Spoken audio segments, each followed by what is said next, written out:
encontramos con Martín Santibáñez. Él es decano de la Facultad de Derecho y Relaciones Internacionales de la Universidad San Ignacio de Loyola.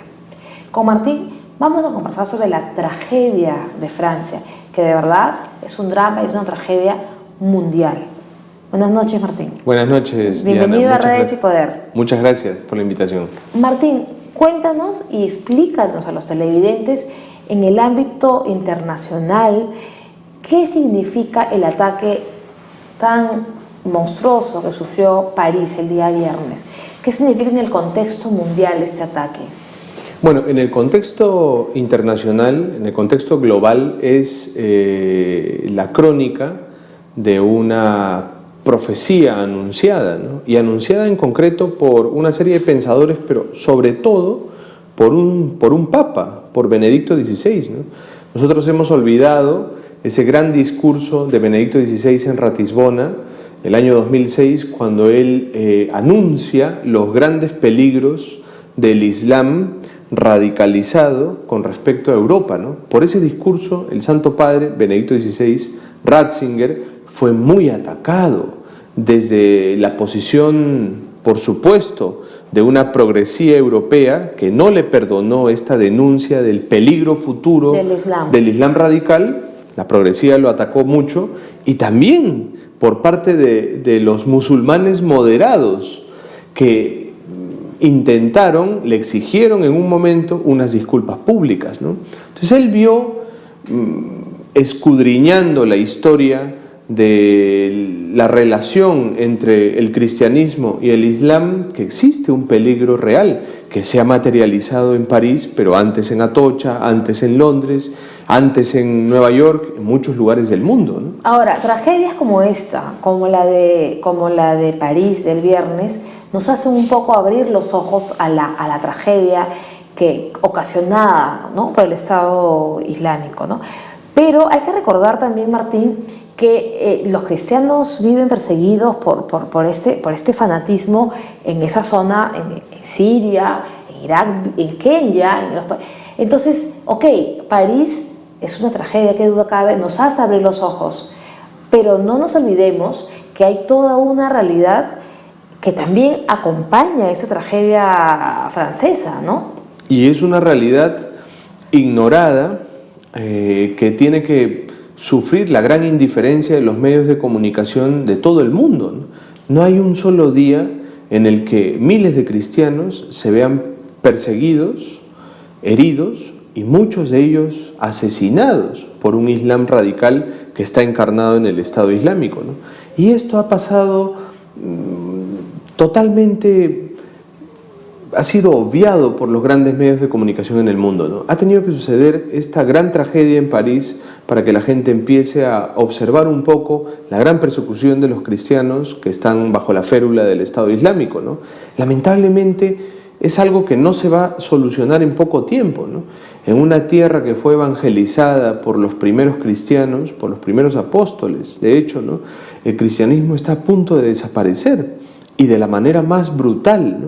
Claro, porque son crucificados, son degollados, hay éxodos penosos, y claro, ahora viene esto que es un poco a coronar un poco la situación que se vive, y ojalá que el mundo occidental, Martín, reaccione, que París sea como el emblema, ¿no? ¿No crees que esto va a servir un poco como, tuvo que pasar París para que miremos lo que está pasando? Lamentablemente no comparto tu postura, digamos, optimista, porque soy de los que consideran que Occidente está atravesando una grave crisis de identidad, que en el fondo es una crisis moral, una crisis de principios, una crisis de valores, y que esto no se va a resolver, no se resolvió con los atentados en las Torres Gemelas, ni con las bombas en Atocha, ni con el metro de Londres, y tampoco lo que ha pasado en París, ¿no?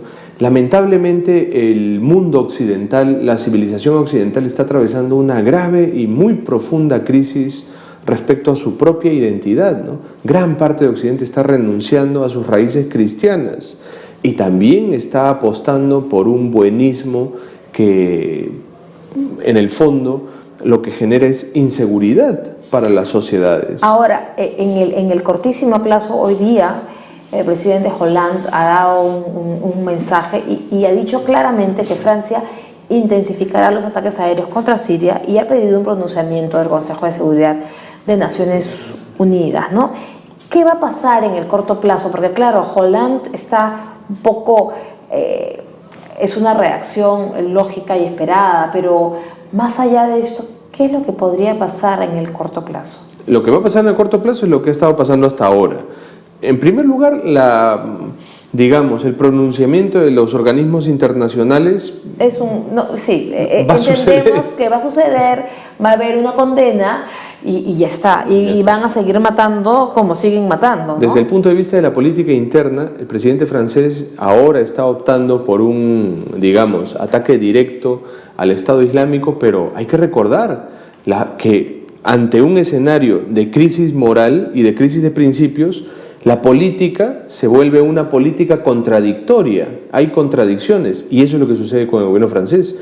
En un inicio apoyaron a parte de la oposición que ayudó a las mismas personas, a los mismos terroristas que ahora han atacado el suelo francés. Ahora quieren liquidarlos. Es una política contradictoria que nace de una crisis de valores, ¿no? Pero además, una guerra no convencional, una guerra posmoderna como la que estamos viendo en territorio sirio, no se resuelve solamente con el bombardeo de objetivos específicos o de infraestructuras específicas. No es así. ¿Cómo se resuelve? Lamentablemente se tiene que organizar una campaña y entrar en el plano de la guerra personal. Enviar ejércitos, volver Pero es lo que están haciendo, ¿no? Ayer ha habido un bombardeo en una posición clave del Un bombardeo no es el despliegue de tropas en un campo concreto. Y hoy día lo que está pidiendo Hollande es un cambio constitucional para poder seguir actuando como él ha dicho, él ha prometido hoy una guerra sin tregua contra el Estado Islámico, al que combatirá en Oriente Medio con medios militares y en su país con una reforma constitucional y un refuerzo de la seguridad interior. Eso es lo que está planteando hoy Hollande. Si esa guerra sin tregua de medios militares se materializa en el envío de una expedición armada, una gran coalición internacional que ponga fin en el lugar al radicalismo del Estado Islámico, entonces es posible. Pero si solamente se bombardea el lugar, no va a acabar con la violencia que está ejerciendo el Estado Islámico. Yo creo que Hollande lo que está planteando efectivamente es una cosa más estructurada. Yo no creo que esté yendo a los puntos. Me parece, por lo que estoy leyendo y por lo que ha pasado hoy, ¿no? Yo me temo que no. ¿Sabes por qué? Porque la propia opinión pública de Estados Unidos, la opinión pública europea, no es una opinión pública que esté por el envío de un ejército, de una gran coalición de ejércitos al lugar. No quieren hacer ese tipo de despliegue militar, sino quedarse en los bombardeos, ¿no? Vamos a ver qué pasa, porque tú sabes que en estos temas globales, siempre el que entra a tallar, al final ya sabemos quién es, ¿no? Y sabemos qué es lo que ha hecho. Ya sabemos quién es. Sí, pero sabemos lo que ha hecho. ¿Qué país es? Estamos hablando de Estados Unidos, ¿no? Efectivamente, pero sabemos qué es lo que ha hecho. Retirar a las tropas. El coste político de volver a enviar a las tropas va a ser un punto fundamental en las elecciones de Estados Unidos, pero también en la política europea a partir de ahora, ¿no? Claro, están pagando una factura alta, pero es lo que aparentemente se van a ver obligados a hacer. Mira, aparentemente, yo no sé mucho de yo desconfío bastante de esa opción, fíjate. Creo que la opinión pública, tanto en Estados Unidos como en Europa, está demasiado sensibilizada con respecto al envío de tropas al escenario militar. Pero la realidad, y esto lo puedes constatar con cualquier experto militar, ¿no? Es que si tú no despliegas una guerra convencional en ese lugar, no se va a poder acabar con los remanentes del Estado Islámico y siempre va a haber focos desde donde se sigan organizando operaciones para Europa y todo el mundo. Bueno, pero siguiendo con el discurso de Hollande hoy, dice que Francia intensificará sus operaciones en Siria. Quien describió, además Hollande describe el país asiático como la mayor fábrica de terroristas que el mundo haya conocido. Entonces hay que actuar en palabras de Hollande, contra esa fábrica de terroristas. Veremos cuál es su capacidad y eficacia al No actuar. eres nada optimista, No, Martín. no, lamentablemente no lo soy, ¿no? Entonces, ¿no hay ninguna esperanza para la humanidad bajo tu...?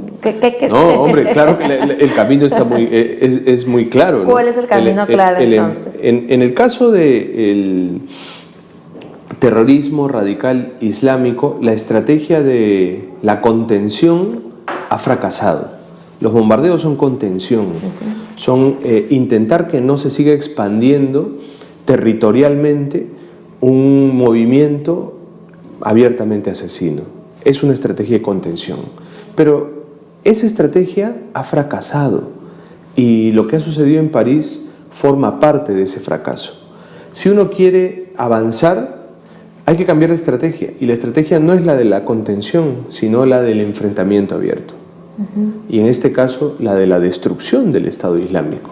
Y esa destrucción pasa por lo que te decía, una gran coalición que intervenga en Siria. Ahora, el Estado Islámico amenaza, no solamente ya perpetró el atentado y el ataque en París, amenaza con Washington, amenaza con Roma.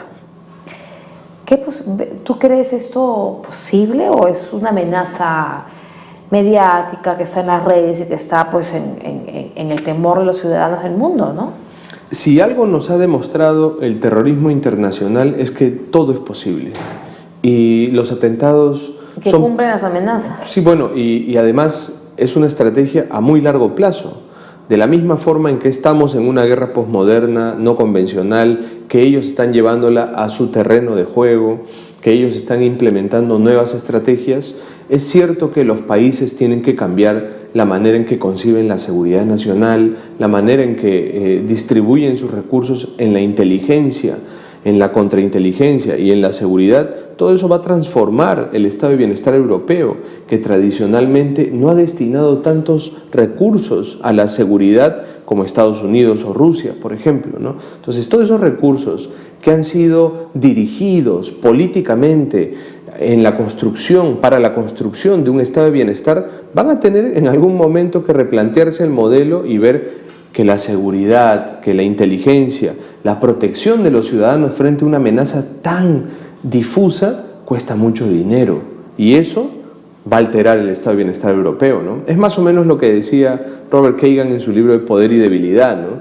El mundo utópico, posmoderno que ha construido la Unión Europea se ve de pronto amenazado por unas realidades modernas de razonamiento por la fuerza, ¿no? Además, el Estado Islámico está en ese paradigma. Por la fuerza, de un razonamiento por el fanatismo, de un razonamiento por razones que invocan a una guerra santa, digamos, ¿no? Digamos más bien un no razonamiento, la irracionalidad, ¿no? Pero en ellos es un razonamiento fanático en todo caso. Que es precisamente, y volvemos al inicio de esta conversación, lo que denunció Ratzinger, Benedicto XVI, ¿no? Su tesis, su hipótesis siempre fue, ¿no? La religión siempre es razón, siempre es logos, siempre tiene un principio de racionalidad. Lo irracional no es religioso y la violencia es irracional. La sangre no tiene razón, ¿no? Pero ahora que mencionas eso, hubo estos, se presagió esto y que bien el Papa emérito Benedicto XVI así lo dejó clarísimo. Hace un año, cuando estaba esto también en su furor, ya algunos cardenales y algunos jerarcas de la Iglesia Católica habían dicho: el siguiente punto es Europa, acuérdate. Sí, por lo supuesto. dijeron claramente, y creo que nadie reaccionó entonces. Bueno, precisamente lo contrario, reaccionaron pero en contra. A eso voy, o sea, una reacción equivocada, según su punto de vista. Una reacción equivocada y muy coordinada, al igual que ahora, ¿no? Por ejemplo, una de las cosas sorprendentes con las que uno se puede topar en los medios de comunicación es que existe gente que intenta legitimar los ataques de París, ¿no? ¿De qué manera? ¿Cómo por se ejemplo, puede legitimar eso, por favor? De la misma forma en que se legitimaron las Torres Gemelas, Atocha y el Metro de Londres, ¿no? Siempre apelando a los viejos argumentos que han engañado a gran parte de la población en muchos lugares, ¿no? El imperialismo, el capitalismo, la invasión de estos lugares, ¿no? La falta de etos democrático, la incapacidad de Occidente de transmitir sus valores. Mil razones. Sin razones. Sin razón, efectivamente, ¿no? Entonces, eso es algo con lo que estamos muy lejos de ese mundo aquí en el Perú, ¿no? Pero tenemos nuestros propios problemas con el terrorismo, ¿no? Es bueno hacer... Era un fanatismo comunista radical, fue Sendero Luminoso, ¿no? Y precisamente por eso hay que hacer este tipo de extrapolaciones y señalar en todas partes que nada, absolutamente nada, justifica la violencia. Nada justifica el terror, Martín, ¿no? Que es lo que está viviendo ahorita la humanidad y somos testigos, desgraciadamente, de lo que está pasando, ¿no? Martín, te agradecemos mucho la presencia aquí en Redes y Poder y nosotros ya volvemos con la despedida.